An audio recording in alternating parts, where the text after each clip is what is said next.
الإسلام ديني ومحمدا رسول الله. Ini berkaitan dengan ibadah Ramadan.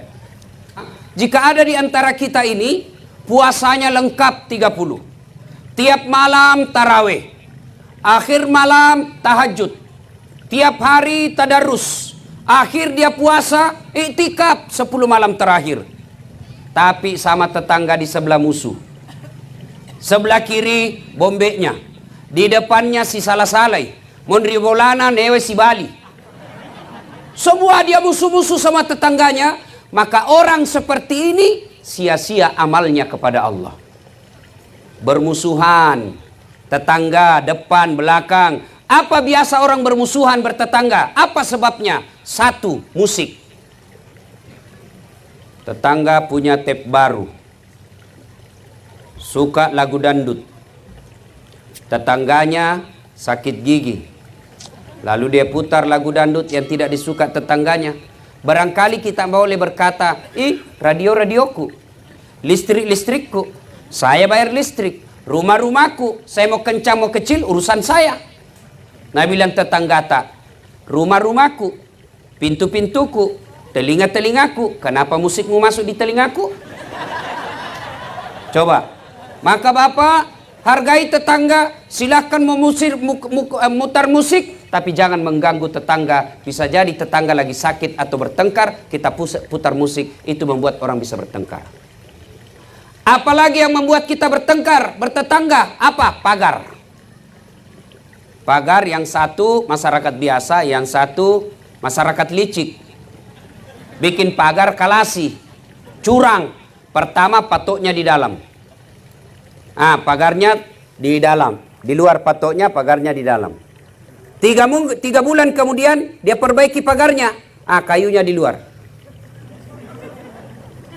Berikutnya lagi, pancoknya lagi di luar. 1 tahun bikin pagar, dia ambil tanahnya orang 1 jengkal. Orang seperti ini, agama mengajarkan siapa yang mengambil tanah sesama muslim 1 jengkal, dipikul nanti di akhirat 1 petaka langit. Tangkis mako itu. Apalagi yang membuat orang bertengkar? Biasa apa? Tumbuhan. Tetangganya suka pelihara mangga, tapi tidak pelihara sampah. Dia tanam mangga besar, akhirnya mangganya nyebrang ke pagarnya tetangga. Akhirnya apa? Daun dan sampahnya yang nyebrang, tetangganya yang bersihkan. Menurut fikih hukum Islam, daun yang nyebrang ke sebelah, pohon yang ranting menyeberang ke sebelah, maka itu halal buat tetangga. Kenapa? Karena tetangga yang kasih bersih itu daun-daun sampahnya kita punya mangga. Tuh kalau sampah menyeberang. Nah, bila mahasiswaku, kalau istrinya tetangga Ustaz, bagaimana? Halal juga sebenarnya. Lain itu cilaka. Beda. Bapak saudara-saudara sekalian, apalagi yang membuat kita bertengkar tetangga? Apa? Tumbuhan, ternak. Tetangga pecinta bunga. Wah banyak. Apa yang mahal-mahal itu? Kembang cinta dan lain sebagainya. Nah, tetangganya hobi tanaman. Dia bagusinlah tanamannya. Tetangganya pelihara kambing, tidak diikat. Tetangga pelihara bunga, datanglah kambing, dia makan semua bunga kita. Bertengkarlah kita. Maka silakan pelihara burung, pelihara peternakan, tapi jangan sampai lalai akhirnya menyerobot tanaman tetangga. Apalagi yang kadang-kala membuat kita bermusuhan dan tetangga, apa? Anak. Anak kita nakal, anak sebelah sabar. Bertengkar, orang tua ikut campur. Maka ibu bapak saudara-saudara sekalian, dengar baik-baik pesan Nabi. Dengar baik-baik. Atadruna manil muflis? Saudara-saudara sekalian, kau tahu siapa yang bangkrut di akhirat kelak? Tahu tidak siapa yang pailit di akhirat kelak? Bangkero imato ku akhirat. Semoga kau tahu. Macam-macam jawaban sahabat. Yang tidak sholat ya Rasul. Wah dia sholat, bagus sholatnya, rawatibnya juga cocok. Yang tidak puasa Ramadan ya Rasul. Dia puasa Senin Kamis lancar. Yang tidak bayar zakat ya Rasul. Oh lengkap zakat hartanya, zakat fitrahnya. Yang tidak haji padahal mampu. Oh dia sudah haji, tiap tahun dia pergi umroh.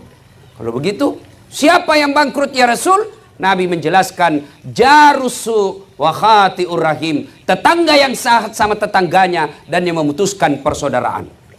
Coba, heran sahabat, kenapa bisa bangkrut? Dia bagus sholatnya, bagus puasanya, bagus hajinya, bagus zakatnya, kok bisa bangkrut? Nabi menjelaskan, betul, hubungannya kepada Allah baik, tapi hubungannya kepada manusia hancur, maka amalnya kepada Allah habis hanya untuk bayar dosa-dosanya kepada manusia. Maksudnya apa ya Rasul? Dia setorlah pahalanya. Ya Allah, ini sholatku. Datang tetangganya, tunggu dulu. Saya pernah bertetangga di kampung apa namanya? Nah yaitu, saya bertetangga, mantan-mantan dia tentara, ada tembaknya, dia serobot saya punya tanah. Gara-gara tanahku diambil 1 meter, saya tidak punya got. Setiap hujan banjir rumahku, 4 tahun saya selalu kebanjiran. Saya minta keadilan ya Allah. Saya mau lawan waktu itu, begitu saya mau maju, dilihat pakai loreng, ada tembak, nah mundur lagi. Akhirnya Allah berfirman, hari ini hari seadil-adilnya pembalasan. Silakan kau ambil salatnya orang yang pernah ambil tanahmu. Sudah, habis sholatnya. Setor lagi puasanya. Ya Allah, ini puasaku. Datang tetangganya, tunggu dulu. Saya juga pernah bertetangga situ di Polres. Kenapa? Dia fitnah saya. Katanya anakku yang lurus rambutnya, bukan anaknya suamiku, karena suamiku keriting rambutnya. Dia tidak tahu anaknya lurus rambutnya karena sudah direbonding. Gara-gara fitnahnya satu komplek memusuhi saya, hilang saya punya martabat. Saya minta keadilan. Allah berfirman, hari ini memang hari seadil-adilnya. Ya sudah, ambil dia punya puasa. Sudah habis salat, habis juga puasa.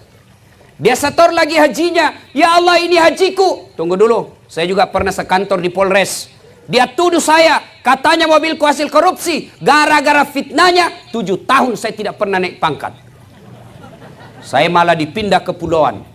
Saya minta keadilan. Allah berfirman, ya sudah, kalau begitu ambil dia punya haji. Habis seluruh kebaikannya, puasanya habis, zakatnya habis, sholatnya habis, hajinya habis. Masih ada orang yang pernah disakiti. Saya juga pernah disakiti itu orang, ya Allah. Saya di black campaign, akhirnya saya tidak terpilih. Saya difitnah kiri kanan, saya habis uang, tidak ada yang pilih saya gara-gara fitnahnya. Nah, sekarang saya minta keadilan. Lalu dia bilang yang tadi banyak amalnya, peko ni carana puang. Bagaimana lagi caranya? Sudah habis amalku. Allah berfirman, sini adil, biar sebiji sarah ada balasannya. Apalagi Allah, habis amalku, apa saya mau bayar? Allah berfirman, kalau begitu ambil dosanya orang yang pernah kusakiti. Nauzubillah min zalik. Maka akhir Ramadan kita rayakan biasa selesai Idul Fitri, tradisi orang Indonesia ada yang disebut halal bihalal. Kita saling menghalalkan. Sakit hatiku Ustaz, nafitnah kak, maafkan saja, biar Allah yang balas. Kalau Allah yang balas Pak, bukan cuma dimutasi, susah hidupnya. Kalau kita balas, oke, lapor ke polisi, sampai di polisi, atur damai, selesai. Tapi kalau Allah yang balas, sudah, tidak usah kita nak kasih ginjal, nak kasih mencret saja 2 minggu. Apa, masih bisa kita sosialisasi kalau mencret-mencret makin. Ustaz saja tidak bisa ceramah kalau sudah mencret-mencret. Begitu baru 10 menit mau keluar, tidak bisa lagi Pak ditahan.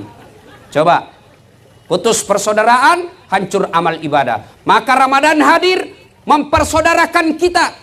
Saya perjalanan tadi dari Donggala, saya singgah di satu masjid, lalu saya sampaikan selesai sholat maghrib, saya ceramah, sampaikan inilah nikmatnya Islam. Kita di mana saja sampai masjid, tidak pilih kamu orang apa, kamu suku apa, kamu partai apa, kamu siapa kau pilih. Begitu kita masuk masjid, kita bersaudara.